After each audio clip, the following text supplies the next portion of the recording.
그 암호화폐 발행이 생각보다 되게 쉽다는데 지금 어떻게 만들어져요? 암호화폐 발행이? 암호화폐 발행의 경우에 크게 ERC20이라는 이더리움 플랫폼을 기반으로 해서 암호화폐를 먼저 발행을 합니다. 네. 그게 제일 일반적인 경우고 이 ERC20을 통해서 암호화폐를 발행을 할 때 숙달되지 않은 사람은 한 30분, 네. 숙달된 사람은 한 4분 정도면 네. 뭐 한 10만 원도 안 되는 돈으로 쉽게 암호화폐를 발행을 할 수가 있습니다. 암호화폐를 만드는데 원가가 10만 원도 안 들어가요? 제가 아주 넉넉하게 잡고 말씀을 드리는 게 10만 원이고 사실은 뭐 정확하게 하면은 한 몇천 원 수준이지 않을까? 몇천 원, 몇만 원 수준. 그럼 제가 아까 말씀드린 대로 이승희 코인 한번 좀 만들어 주시면 안 되나요? 10만 원 드릴 테니까. 예, 웃자고 말씀드린 겁니다. 예, 조심하셔야 그 됩니다. 혹시 국내에서도 이러한 사례가 있는데 예. 특급법 시행과 관련해서 이러한 스캠성 암호화폐 앞으로 어떻게 정리될까요? 우선은 특근법 시행과 관련해서 거래소 입장에서도 현재 상장되어 있는 각종 국내 암호화폐들을 부담스럽게 생각을 하고 있는 실정입니다. 그렇기 때문에 특근법이 본격적으로 시행이 되고 나서 거래소의 건전한 운영을 위해서 현재 기존에 상장되어 있는 암호화폐의 대부분을 상장 폐지하거나 아니면 관리 절차에 들어갈 것으로 생각을 하고 있습니다.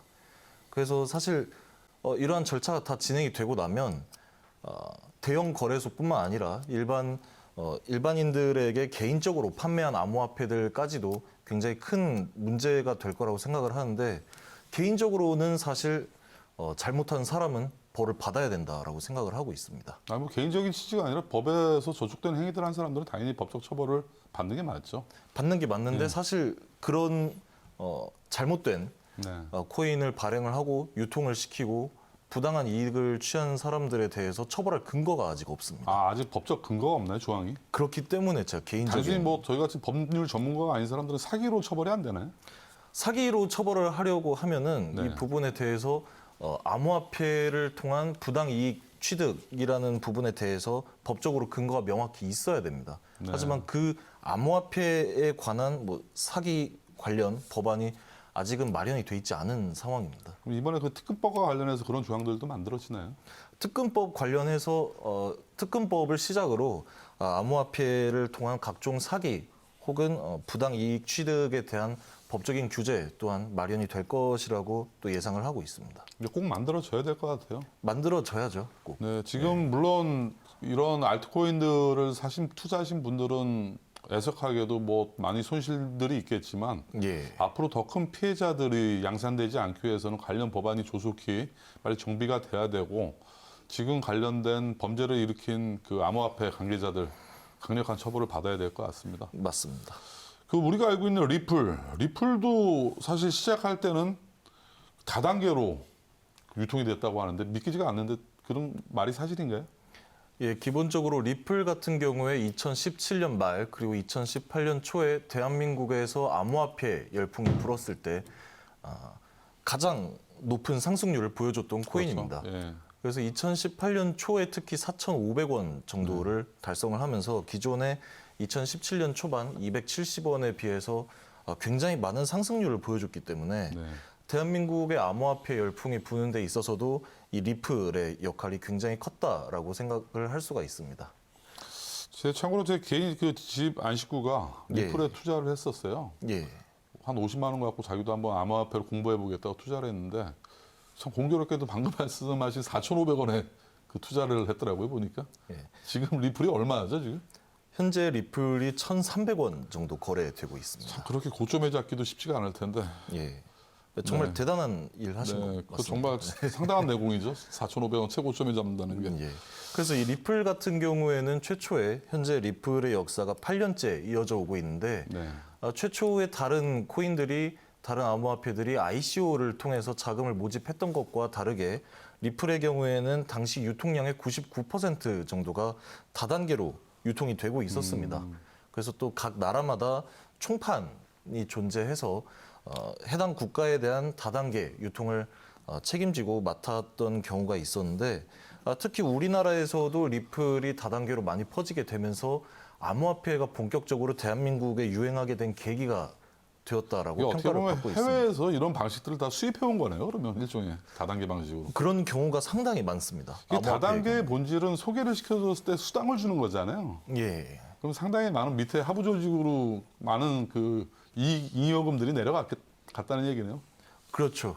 그만큼 많이 피해도 당시에는 발생을 했다라고 예상이 되고 있는데 다만 리플 같은 경우에는 규모가 의외로 굉장히 많이 커졌습니다. 네. 그러다 보니까 모금된 금액을 가지고 사업을 실제로 진행을 하고 또 은행 관련 사업도 진행을 하다 보니까 현재는 리플 자체는 굉장히 건전하게 진정성 있게 사업을 진행을 하고 있죠. 예. 그러다 보니까 내가 대표다 혹은 내가 리플 관계자다라고 나온 사람들이 지금의 리플 개발자인 경우가 굉장히 많습니다. 이게 어떻게 보면 예전에 성공한 쿠데타는 처벌할 수 없다와 비슷한 좀 그 사례인 것 같은데 예, 정확한 이렇게 비유. 성공을 하고 자리를 잡으니까 기존에 어떻게 유통을 했던 그런 방식들은 다 묻혀지게 돼 있네요. 그러니까. 묻혀진다라기보다는 또 칭찬을 받고 있는 거죠. 오히려 칭찬을 받는다. 오히려 그랬기 때문에 성공을 했다. 네. 그렇다고 이런 사례들이 계속 좋은 선례로만 기억된다면 국내에 이를 악용한 상당히 많은 또 안 좋은 사례들, 예, 범죄들이 많이 생길 것 같아요. 예, 그렇죠. 또 해외에도 또 유명하신 분이 한 분 계시죠. 테슬라의 앨런 머스크. 도지코인에 대해서 상당히 많은 직간접적인 홍보를 하고 계신데 요즘 이분 또 어떻게 좀 진정이 되셨나요? 앨런 머스크 테슬라 테크노 킹이라고 하죠. 네. CEO라는 직함 대신에 테크노 킹이라고 스스로 지칭을 하면서 예.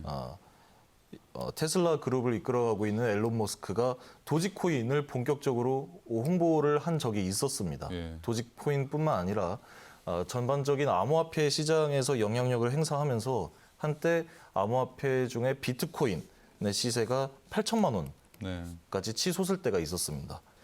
그렇기 때문에 이 비트코인이 8천만 원까지 갔다라고 했을 때는 다른 알트코인의 경우에도 영향을 받을 수밖에 없고 특히 대한민국뿐만 아니라 전 세계적으로 이 앨런 머스크의 도지코인 지지 선언에 굉장히 많은 영향을 받았습니다. 네.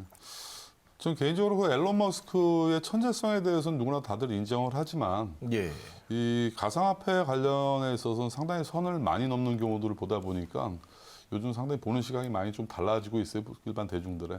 예. 좀 이분이 좀 많이 좀 요즘 좀 진정을 하셨으면 좋겠다는 생각이 드네요. 사실 앨런 머스크 정도의 영향력이 있는 한 그룹의 CEO라면 암호화폐 등의 특히 특정 암호화폐를 지지하고 또 홍보하는 데 있어서 굉장히 좀 신중을 기했어야 하지 않나라는 그런 아쉬움이 있습니다. 그렇기 때문에 특히 가격이 비정상적으로 상승을 하게 되면서 피해자도 많이 늘어나고 있고 네. 그리고 또 앨런 머스크가 비트코인을 매집한 후에 이를 팔겠다 혹은 전부 매도해야 된다라고 이제 얘기를 거꾸로 가면 되는 건가요, 오히려? 그런 뉘앙스를 풍긴 적이 있었습니다. 근데 이러한 부분에 있어서도 기존의 비트코인뿐만 아니라 알트코인들을 보유하고 있었던 투자자들에게 굉장히 크게 피해로 다가왔던 적이 있었죠. 네.